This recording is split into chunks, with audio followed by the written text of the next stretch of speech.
Caríssimos irmãos em Cristo, volvamos o pensamento a Deus e agradeçamos esta oportunidade de estarmos aqui,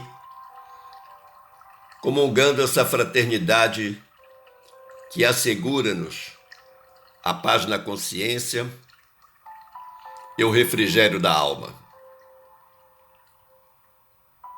Lembremos então o apóstolo Paulo,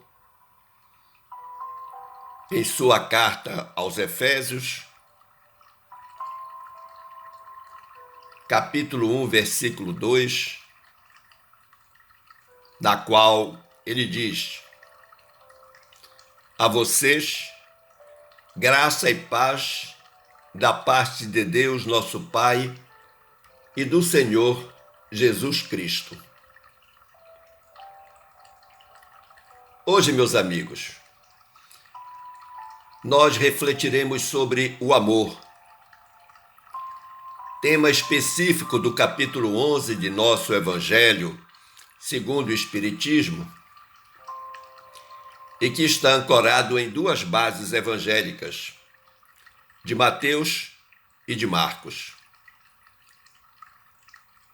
Demos à reflexão o título de O Poder do Amor, entendendo o poder como a ferramenta transformadora das situações que envolvem os homens e as coisas. A base evangélica que dará sustentação à nossa reflexão vem de Mateus. No capítulo 23, versículos 33 a 40, Mateus assim se expressa: os fariseus, tendo sabido que ele tapara a boca dos saduceus, reuniram-se, e um deles, que era doutor da lei, para tentá-lo, propôs-lhes uma questão: mestre, qual o maior mandamento da lei? Jesus respondeu: amarás o Senhor teu Deus de todo o teu coração, de toda a tua alma e de todo o teu espírito. Este, o maior e o primeiro mandamento. E aqui tendes o segundo, semelhante a esse: amarás o teu próximo como a ti mesmo. Toda a lei e os profetas se acham contidos nesses dois mandamentos.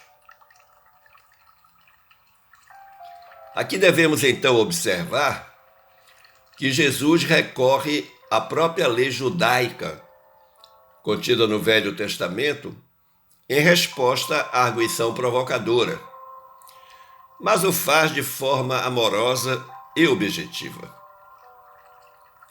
Mas é na segunda parte da resposta que Jesus inaugura seu ministério de transformação do coração dos homens, quando ele diz: amarás o teu próximo como a ti mesmo.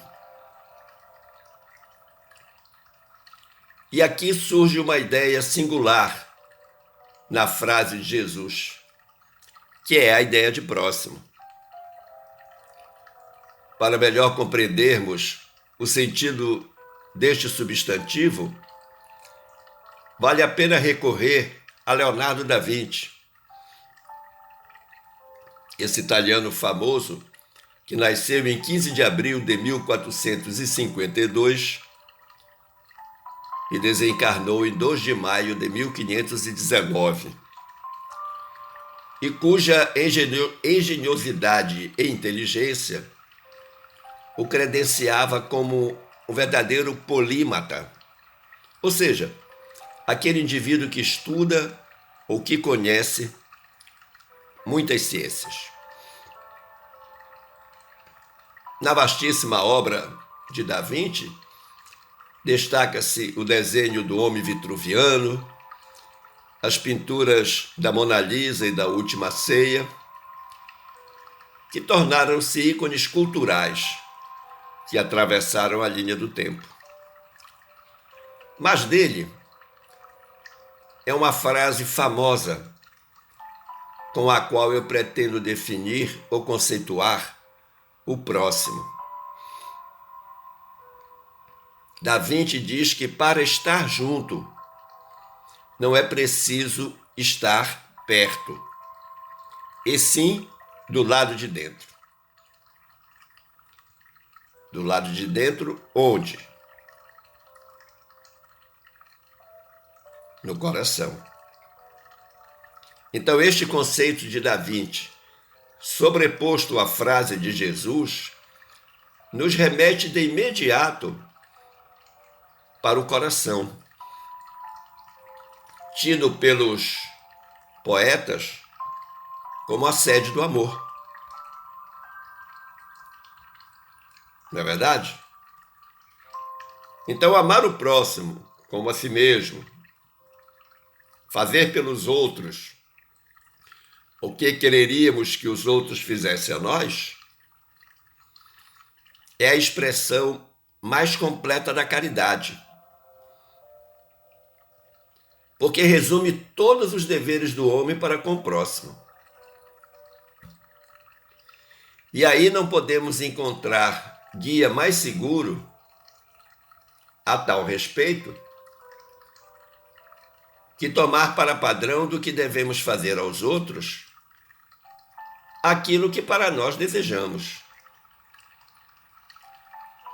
Porque há de se perguntar, com que direito exigiríamos dos nossos semelhantes melhor proceder, mais indulgência, mais benevolência e devotamento para conosco do que os temos para com eles? Então observe, meu amigo, minha amiga, que a prática dessas máximas leva à destruição do egoísmo. Quando nós as adotarmos como regra de conduta e como base das instituições humanas, aí, neste momento, os homens compreenderão a verdadeira fraternidade e farão que entre eles reine a paz e a justiça.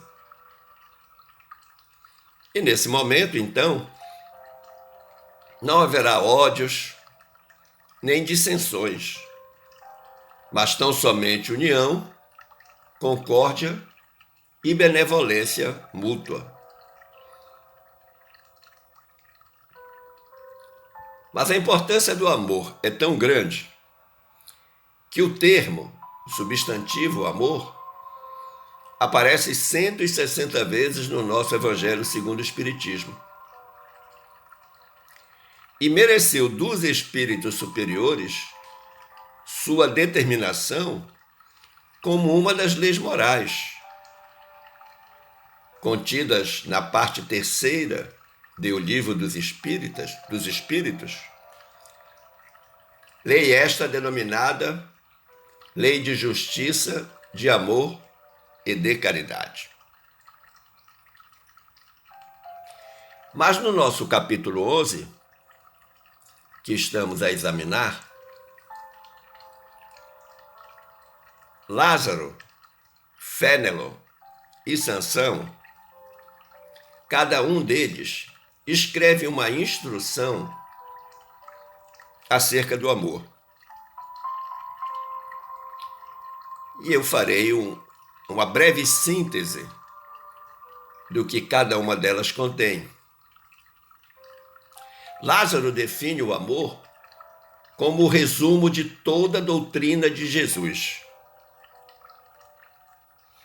E no seu texto, na sua instrução, ele revive para nós a importância do espírito como um terreno fértil para a construção desse elemento, que é o amor, capaz de extinguir as misérias sociais.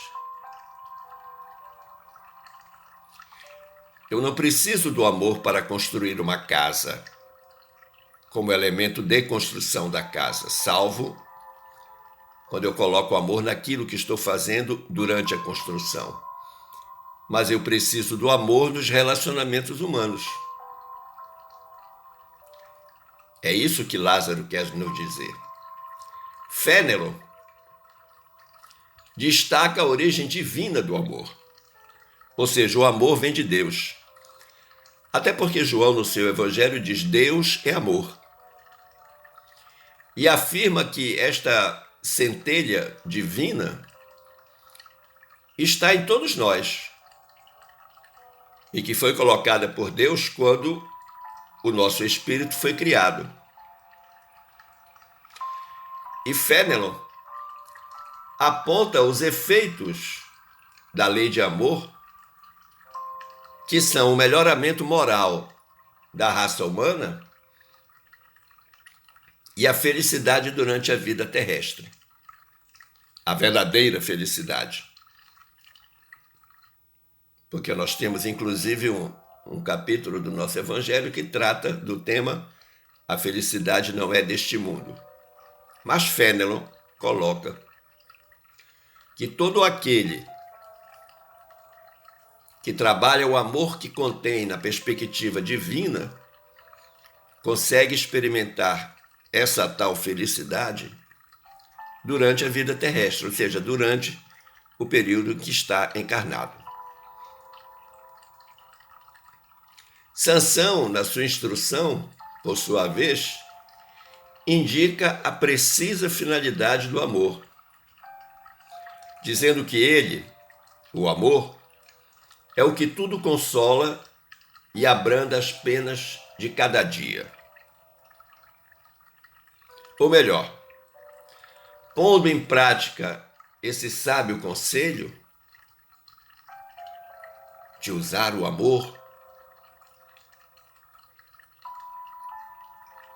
elevar-vos-ei de tal modo acima da matéria que vos espiritualizareis antes de deixardes o invólucro terrestre. Vejam que importante essa instrução de Sansão.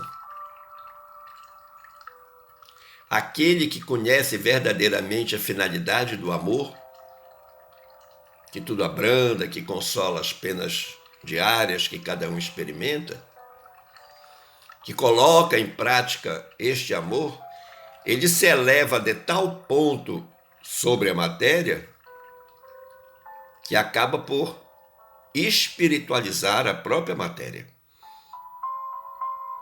E essa espiritualização acontece em larga escala antes mesmo da criatura desencarnar. E Sansão, na sua instrução, ele reitera algumas vezes a expressão amai para serdes amados.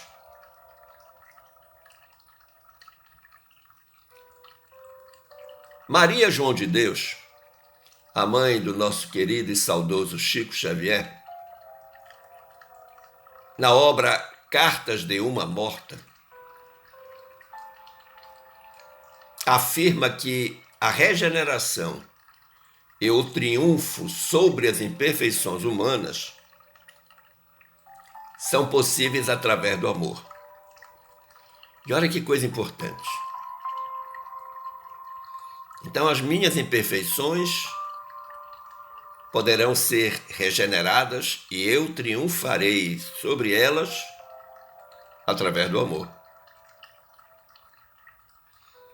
E lá na obra, a benfeitora diz: a alma pode, pela súplica, pelos desejos reiterados, reorganizar o seu mundo interior, equilibrá-lo para a obtenção de maior força aos novos propósitos de regeneração e aperfeiçoamento, captando assim, nesse amor universal, os elementos do seu triunfo na luta,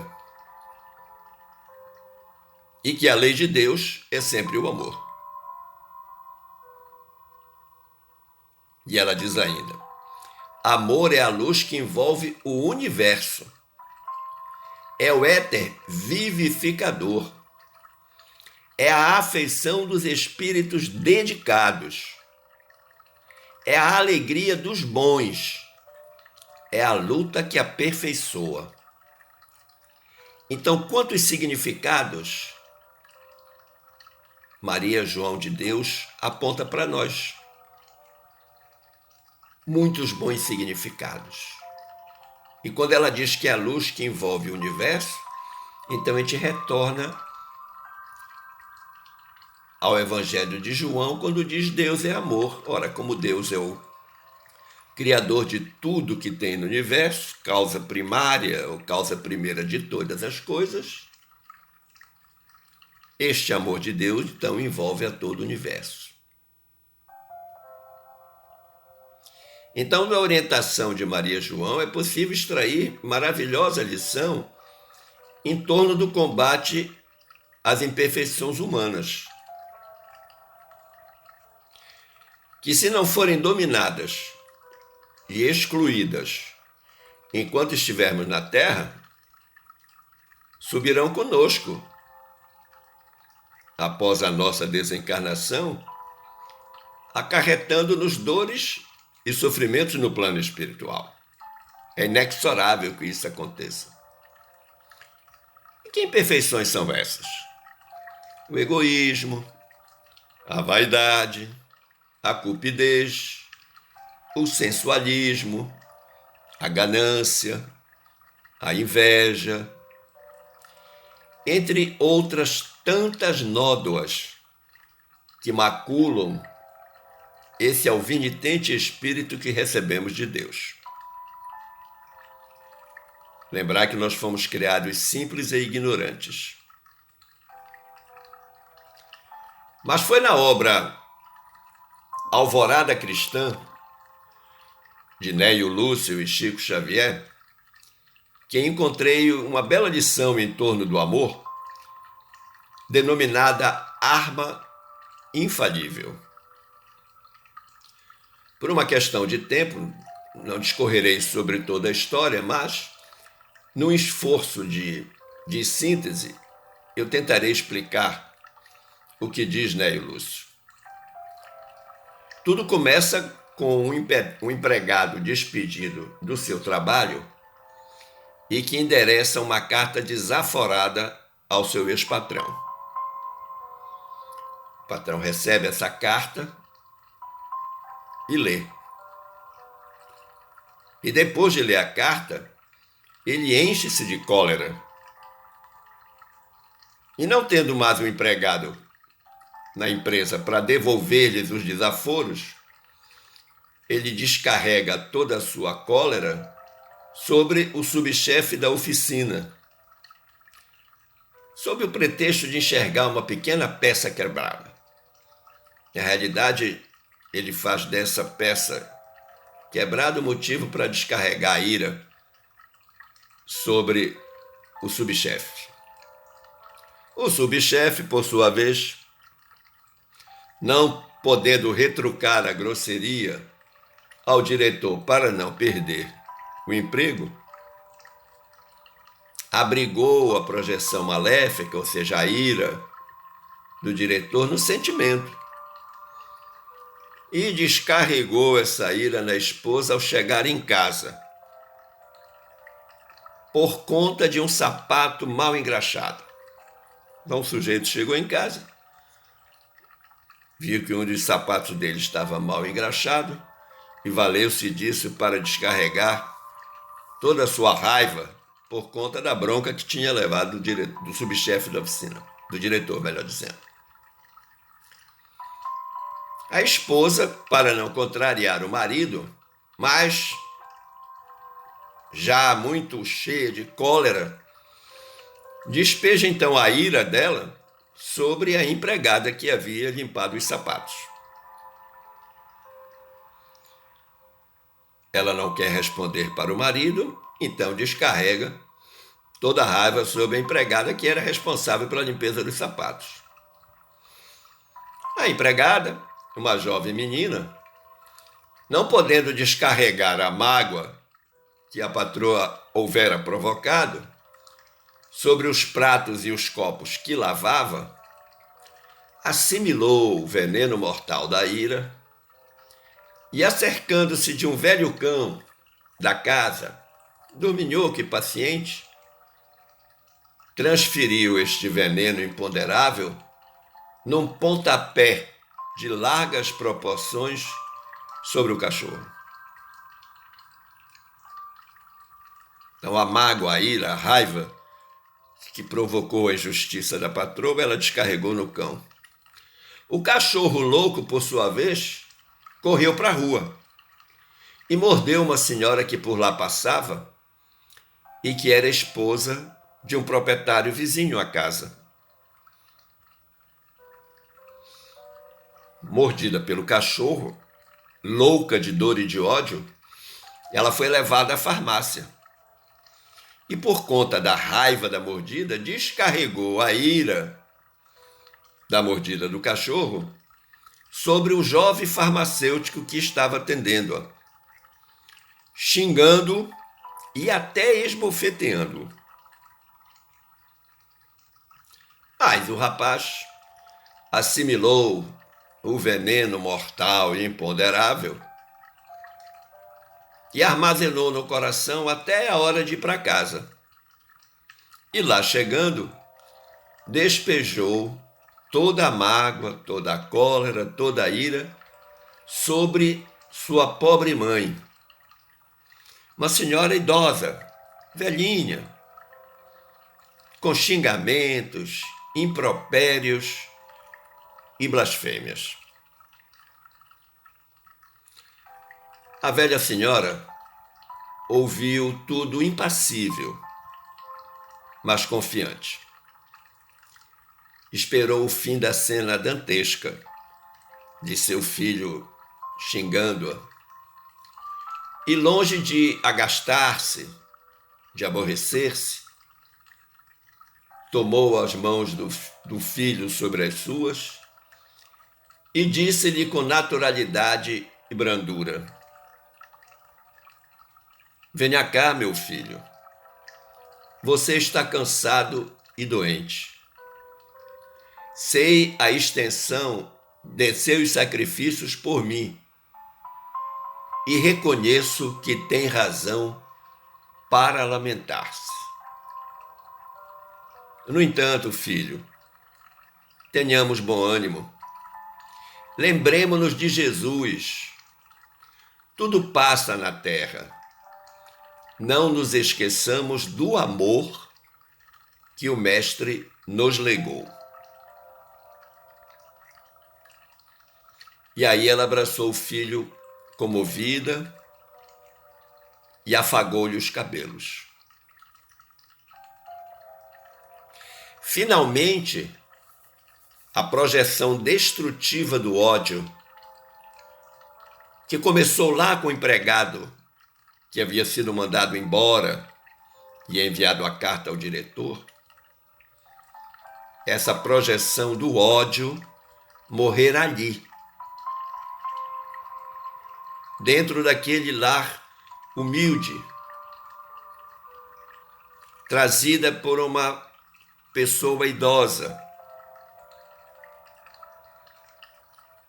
Mas essa projeção foi destruída pela força infalível e sublime do amor. Então vejam que é possível em algum momento nós sempre interpormos o amor como uma barreira, como uma solução para os problemas que nos afligem. Mas eu encontrei também na obra Contos desta e d'outra vida, de Humberto de Campos e Chico Xavier, uma preciosa lição intitulada A Única Dádiva, agora envolvendo o próprio Jesus e o discípulo Pedro. Também por uma questão de tempo eu não posso contar a história toda, mas vou tentar resumir-lhes de forma objetiva. Diz o irmão X: Pedro, depois de 20 dias de intenso trabalho junto ao povo, achava-se triste e cansado. E aí resolveu se abrigar-se entre as alcaparreiras, à beira do lago de Genezaré. Ele saiu de onde estava e foi até o lago para descansar. A cabeça estava aflita. De repente, Pedro notou que alguém se aproximava e tentou esconder-se. Ele não queria ver ninguém, não queria conversar com ninguém. Estava triste e chateado. Mas era Jesus quem se aproximava. E o mestre, com muito carinho, perguntou-lhe: por que tanta tristeza? E aí Pedro começou a fazer o seu relato. Relatou-lhe o constrangimento, por exemplo, de ser chamado de ladrão, porque Pedro recebia muitos donativos para a Casa do Caminho, a primeira obra social do cristianismo. E aí as pessoas, por maldade, diziam que Pedro roubava os donativos, desviava para uso próprio. Relatou também as desditas causadas por amigos que ele estimava serem fiéis a ele. Falou tudo para Jesus. Jesus ouviu e aconselhou Pedro, mostrando-lhe que apenas entregamos aquilo que nos foi ofertado para distribuirmos em favor dos que necessitam. A divina bondade, disse Jesus a Pedro, conjuga as circunstâncias e confia-nos de um modo ou de outro os elementos que devamos movimentar nas obras do bem. Ou seja, quando nós estamos predispostos a fazer o bem, a divina bondade de Deus organiza isso para a gente. E aí Jesus diz: dissestes servir em nome do amor. Que o Pedro lá no relato dele disse: fazemos tudo com tanto amor, Senhor. E aí Jesus então diz para ele: recorda então que o amor não relaciona calúnias nem conta sarcasmos. Então, se tudo aquilo que Pedro estava fazendo o fazia por amor, tudo que dissessem dele tinha que ser relevado. Pedro, em profunda reflexão, recebe um abraço de Jesus, que lhe sussurra ao ouvido: Pedro, todos os bens da vida podem ser transmitidos de sítio a sítio e de mão em mão. Ele estava falando dos bens materiais. Ninguém pode dar, em essência, esse ou aquele patrimônio do mundo, senão o próprio Criador, que nos empresta os recursos gerados por Ele, gerados na criação. E se algo podemos dar de nós, é o amor. Única dádiva que podemos fazer sofrendo e renunciando por amar. Vejam que coisa importante, disse Jesus a Pedro. É fácil dar do que temos, difícil muitas vezes é dar do que somos. E o amor faz parte daquilo que somos. Mas ainda na pesquisa para construir esta reflexão, eu encontrei lá no capítulo 62, denominado Ao Sol do Amor, da obra A Religião dos Espíritos, uma afirmação interessante de Emmanuel. Ele diz: brilhando por luz de Deus, ainda mesmo nas regiões em que a escuridade aparentemente domina, o amor regenera e aprimora sempre. Então nós precisamos considerar o amor como uma luz de Deus. E essa luz é tão forte que mesmo naquelas regiões humanas, lá no nosso escaninho, na nossa parte mais íntima, ainda que esteja escurecida, esse amor tem a capacidade de regenerar e de aprimorar. E aí Emmanuel lista no capítulo uma série de circunstâncias a que estamos submetidos diariamente, em maior ou menor intensidade, coisas que nos acontecem, de sorte que ele conclui o capítulo dizendo: e embora se tessituem as esperanças no agressivo espinheiro do sofrimento, ou seja, por mais que nós estejamos sofrendo, Emmanuel recomenda: ama os que não te compreendem e ora pelos que te injuriam.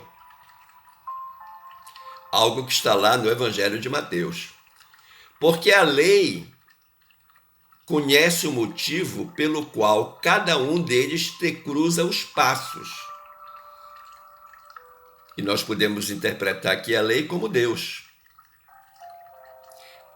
E erguer-te-á o ânimo. Ou seja, nós seremos provocados, mas o amor que temos pelas pessoas vai erguer o nosso ânimo. Aqui e além da terra. Ou seja, encarnado e desencarnado. E aí ele dá a finalidade disso que ele está apontando como solução para a gente. Ele diz: para que prossigas no apostolado do amor, em perpetuidade sublime. Ou seja, eu sigo neste apostolado, eu sigo amando, e isso terá uma duração eterna, perpétua. Esse é o poder do amor. Regenerar, aprimorar, sempre aquele que deseja praticá-lo na expressão mais pura ensinada por Jesus, que é o amor que os gregos denominavam ágape. Um amor desinteressado, incondicional, sincero, puro.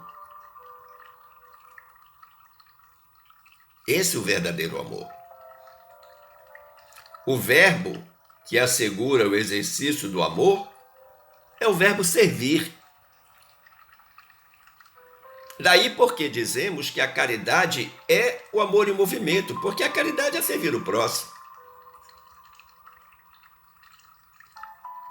Não fosse o grande amor de Jesus por todos nós, e ele não teria se submetido ao supliciante calvário de dor e sofrimento que ele viveu. Ele não teria se deixado pregar na cruz infamante sem resistência. Nem tampouco pediria ao Pai sua compreensão para aqueles que não sabiam o que estavam fazendo, justificando o ato injusto daquelas pessoas, mais como ignorância do que como maldade, tal como ele disse nos seus últimos momentos: Pai, perdoai-lhes, eles não sabem o que fazem. É por isso que Emmanuel, no capítulo 22, intitulado Ama e Serve, da obra Instrumentos do Tempo, sintetiza a lição do amor dizendo: ama simplesmente, ajuda sem paga, ou seja, não exige a retribuição, dá sem reclamação, auxilia sem exigência. E servindo cada vez mais, serás um dia surpreendido em pleno campo de trabalho pelo divino servidor, por Jesus, que te converterá com a sua luz em nova luz para a terra e para os céus.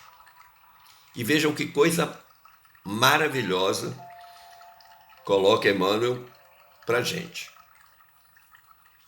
Quando nós conseguimos amar desse jeito que ele sugere, simples, sem exigir retribuição, sem reclamar, Jesus, com a sua luz, vai nos colocar esta luz e nos transformar com ela, nos converter como uma nova luz para a terra e para os céus. E nós conhecemos inúmeras histórias deste amor ágape, que começa com Jesus, a sua maior e mais intensa divulgação. Então, meu amigo, minha amiga, finalizando, eu agradeço a sua honrosa atenção e desejo-lhe que fique em paz com Jesus. Forte abraço.